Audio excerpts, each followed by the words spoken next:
আমরা ঐক্যবদ্ধ বিএনপি দল চাই। আজকে সমঝোতা করে বিএনপির নেতৃত্ব নির্বাচিত করা সম্ভব না হলে আমাদের 7টা ইউনিয়ন বিএনপির নেতৃবৃন্দ আপনারা এই সিদ্ধান্ত নেবেন আপনাদের বিবেক দ্বারা পরিচালিত হয়ে।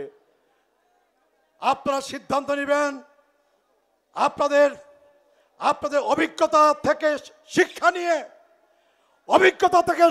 নিয়ে বিবেক দ্বারা পরিচালিত হয়ে আপনারা সিদ্ধান্ত নেবেন আগামী মাদারগঞ্জ বিএনপির নেতৃত্ব কাদের হাতে নিরাপদ এবং কাদের হাতে আগামী মাদারগঞ্জের নেতৃত্ব তুলে দেওয়া যায় সিদ্ধান্ত নেওয়ার মালিক কিন্তু আপনারা।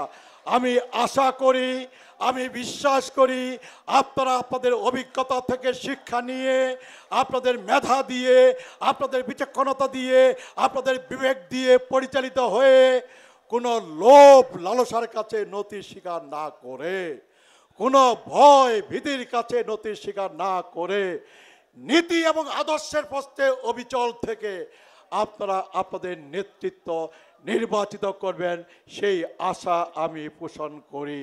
প্রিয় ভাইয়েরা, প্রিয় বোনেরা, 2001 সন থেকেই তো আমি আপনাদের সাথে আছি না? আছি? একটু হাত তুলে দেখান তো।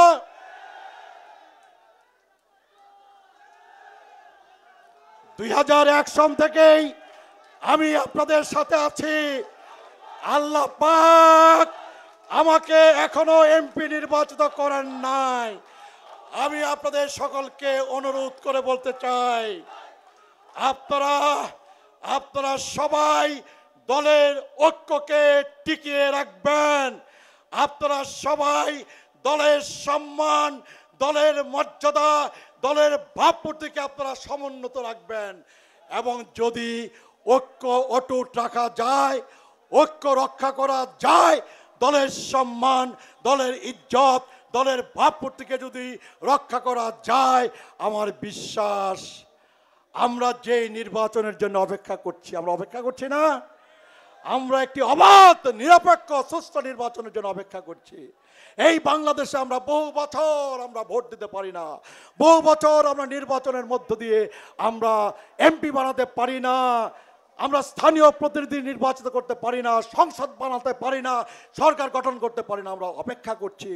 আমরা চাই স্বল্পতম সময়ের মধ্যে বাংলাদেশের মাটিতে একটি অবাধ নিরপেক্ষ সুষ্ঠু নির্বাচন অনুষ্ঠিত হোক।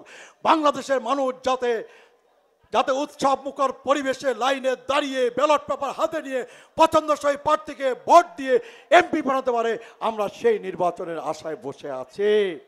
কাজে সেই নির্বাচন ইনশাল্লাহ হবে, এই বাংলাদেশের মাটিতেই হবে। বর্তমান অন্তর্বর্তীকালীন সরকারকে স্বল্পতম সময়ের মধ্যে সেই নির্বাচন অবশ্যই দিতে হবে এবং সেই নির্বাচনের জন্য আল্লাহ পাক আপনাদের দোয়া, আপনাদের সমর্থন, আপনাদের মেহনতে আমাকে এমপি নির্বাচিত করেন। এমপি নির্বাচিত হয়ে আমি যেন আপনাদের খেদমতে আমার জীবন উৎসর্গ করতে পারি, এই কথা বলে আপনাদের সবাইকে ধন্যবাদ দিয়ে আমার বক্তব্য শেষ করছি। আল্লাহ হাফেজ। বাংলাদেশ জিন্দাবাদ, বাংলাদেশ জাতীয়তাবাদী দল বিএনপি জিন্দাবাদ, তারেক রহমান জিন্দাবাদ, দেশনেত্রী খালেদা জিয়া জিন্দাবাদ, শহীদ প্রেসিডেন্ট জিয়াউর রহমান অমর হোক। আসসালামু আলাইকুম।